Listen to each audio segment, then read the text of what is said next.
বিসমিল্লাহির রহমানির রহিম। গণতীর্থ সাহিত্য সংঘ কসাস এর মিনি পার্লামেন্ট থেকে সবাইকে জানাচ্ছি শুভেচ্ছা। আজকের ৫টিতম অধিবেশন এবং পবিত্র ঈদে মিলাদুন্নবী সাল্লাল্লাহু আলাইহি ওয়াসাল্লাম উপলক্ষে এখন মুহাম্মদ সাল্লাল্লাহু আলাইহি ওয়াসাল্লাম এর জীবন ও কর্ম এর উপর বক্তৃতা পেশ করবেন আজকের মিনি পার্লামেন্টের মাননীয় ডেপুটি স্পিকার জনাব মোহাম্মদ মহিউদ্দিন খান, প্রভাষক, মগধরা স্কুল অ্যান্ড কলেজ। নাহমাদুহু ওয়া নুসাল্লি আলা রাসূলিহিল কারীম, আম্মা বা'দ। আউযু বিল্লাহি মিনাশ শাইতানির রাজীম, বিসমিল্লাহির রহমানির রহিম। তো সাহিত্য সংঘের ৬২তম সংসদীয় অধিবেশনে উপস্থিত সম্মানিত আজকের অধিবেশনের মাননীয় স্পিকার, মাননীয় সংসদ সদস্যবৃন্দ এবং অতিথিবৃন্দ, আসসালামু আলাইকুম ওয়া রাহমাতুল্লাহি ওয়া বারাকাতুহু। শুরুতেই আমি মহান রব্বুল আলামিন, যিনি আমাদেরকে সৃষ্টি করেছেন, তার দরবারে লাখ কোটি শুকরিয়া জ্ঞাপন করছি। সাথে সাথে আজকে যে মহামানবকে নিয়ে দু চারটি কথা বলার জন্য আমি সংসদে দাঁড়িয়েছি, সে বিশ্বমানব, মহামানব, নবীদের নবী, রসুলদের রসুল, জনাবে মুহাম্মদ রাসূলুল্লাহ সাল্লাল্লাহু আলাইহি ওয়াসাল্লাম এর উপর লাখ কোটি দরুদ পেশ করছি। সবাই বলি সাল্লাল্লাহু আলাইহি ওয়াসাল্লাম। আজকে রবিউল আউয়াল মাস। এই মাসে পৃথিবীর শ্রেষ্ঠ মানব, আখিরি নবী, আখিরি রসুল, আল্লাহ সুবহানাহু ওয়া তাআলার আখিরি কালাম পবিত্র কুরআন যার উপরে নাজিল হয়েছে, যার উপরে নাজিল হয়েছে পৃথিবীর শ্রেষ্ঠতম মহাগ্রন্থ, ঐশী কিতাব আল কোরআন, যে আল কোরআনের বিধানকে কায়েম করার জন্য দুনিয়ার বুকে মুহাম্মদ রাসূলুল্লাহ সাল্লাল্লাহু আলাইহি ওয়াসাল্লামকে আল্লাহ রব্বুল আলামিন পাঠিয়েছেন নির্দিষ্ট একটি উদ্দেশ্য এবং লক্ষ্য নিয়ে। আমি স্মরণ করছি ওইসব মধ্যে মুজাহিদদেরকে, যারা পৃথিবীর শুরু থেকে আজকের এই দিন পর্যন্ত আল্লাহর দিনকে কায়েম করার জন্য, আল্লাহর দিনকে দুনিয়ার বুকে প্রতিষ্ঠিত করার জন্য তাদের বুকের তাজা রক্ত ফিসডালা রাস্তার মধ্যে ঢেলে দিয়েছেন, মরুভূমির উত্তপ্ত বালুগুলোকে শীতল করে দিয়েছেন। সেই সব শহীদদের আত্মার মাগফিরাত এবং তাদের সর্বোচ্চ মর্যাদা জান্নাতুল ফিরদাউস কামনা করে আমি আমার সংক্ষিপ্ত আলোচনার দিকে এগিয়ে যাচ্ছি। প্রিয় উপস্থিতি, আপনারা জানেন, বলা হয়ে থাকে যাকে সৃষ্টি না করলে দুনিয়ার কোনো কিছুকে সৃষ্টি করা হতো না, যাকে সৃষ্টি না করলে এই পৃথিবীর আকাশ বাতাস লৌহ কলম কিছুই সৃষ্টি করতেন না সেই মহান প্রভু। তার জীবন এবং কর্ম নিয়ে সংক্ষেপে কিছু কথা বলবো। আমি পবিত্র কালামুল্লাহ থেকে একটি আয়াতের অংশ আমি তেলাওয়াত করেছি।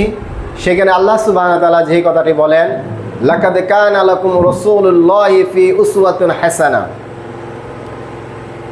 যে তোমাদের জন্য সর্বোত্তম আদর্শ রয়েছে রাসূল খুদা সাল্লাল্লাহু আলাইহি ওয়াসাল্লামের জীবনে। বলা হয়ে থাকে, একজন ইংরেজ কবি বলেছিলেন, as a father, as a teacher, as a husband, as a social reformer, as a prophet, as a friend, Muhammad sallallahu alaihi wasallam is a superman of the world. যে মুহাম্মদ সাল্লাল্লাহু আলাইহি সাল্লাম হচ্ছেন পৃথিবীর সবচাইতে সুপার একজন মানুষ, সবচাইতে মহামানব, যার উপরে আর কোনো মহামানব নাই। এই রকম একজন মানুষ, যিনি আমাদের রসূল, আমাদের হৃদ স্পন্দন, আমাদের প্রাণের স্পন্দন। তিনি যেমন একজন বাবা হিসেবে, একজন সংস্কারক হিসেবে, একজন বন্ধু হিসেবে, একজন স্বামী হিসেবে, একজন নানা হিসেবে, একজন শিক্ষক হিসাবে, একজন রসুল হিসেবে তার সমস্ত দায়িত্ব তিনি পুঙ্খানুপুঙ্খানুভাবে পালন করেছেন। এবং তিনি বিদায়ের পূর্বে আমরা জানি তিনি যে বিদায় হজের ভাষণ দিয়েছিলেন, সেইখানে তিনি আল্লাহকে সাক্ষী রেখে, সমস্ত মানুষকে সাক্ষী রেখে সামনে রেখে বলেছিলেন, আমি কি আমার দায়িত্ব পালন করতে পেরেছি কিনা, আমার দায়িত্বটুকু আদায় করতে পেরেছিলাম কিনা।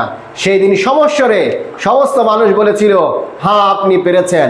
তখন রাসূল সাল্লাল্লাহু আলাইহি ওয়াসাল্লাম আকাশের দিকে তাকিয়ে আল্লাহকে সাক্ষী রেখে বলেছিলেন, হে আল্লাহ আপনি সাক্ষী থাকুন যে এই মানুষগুলো, লক্ষ লক্ষ মানুষগুলো বলছে আমি আমার দায়িত্ব কর্তব্য সম্পূর্ণরূপে পালন করেছি।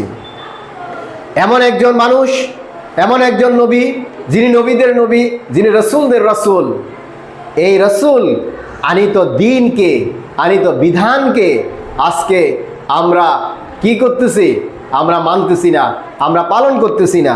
অথচ আল্লাহ রাব্বুল আলামিন ঘোষণা করেন রাসূল সাল্লাল্লাহু আলাইহি ওয়াসাল্লামের জীবন কর্ম, তার প্রত্যেকটি চাল চলন, কথাবার্তা, মৌনতা, মৌন সম্মতি পর্যন্ত হচ্ছে আমাদের জন্য আদর্শ।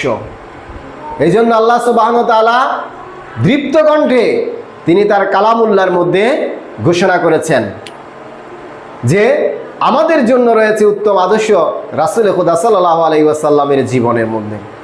আল্লাহ রাসূল সাল্লাল্লাহু আলাইহি ওয়াসাল্লাম এই পৃথিবীতে শুধুমাত্র ধর্ম শিক্ষা দেওয়ার জন্য আসেন নাই, তিনি এসেছেন সমাজটাকে পরিবর্তন করার জন্য, তিনি এসেছেন রাষ্ট্রকে পরিবর্তন করার জন্য, তিনি এসেছেন মানুষের নৈতিকতাকে পরিবর্তন করার জন্য। একটা সোনার মানুষে, বর্বর জাহিনী সমাজের মানুষগুলোকে সোনার মানুষে পরিবর্তন করার জন্য তিনি এসেছিলেন এই দুনিয়ার মধ্যে।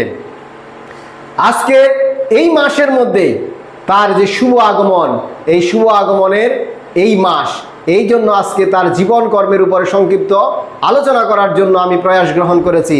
কিন্তু তার আলোচনা যদি কিয়ামত পর্যন্ত করা হয় শেষ হবে না, কারণ তিনি এমন এক সাগর, যেই সাগরের পানি কখনো ফুরাবে না।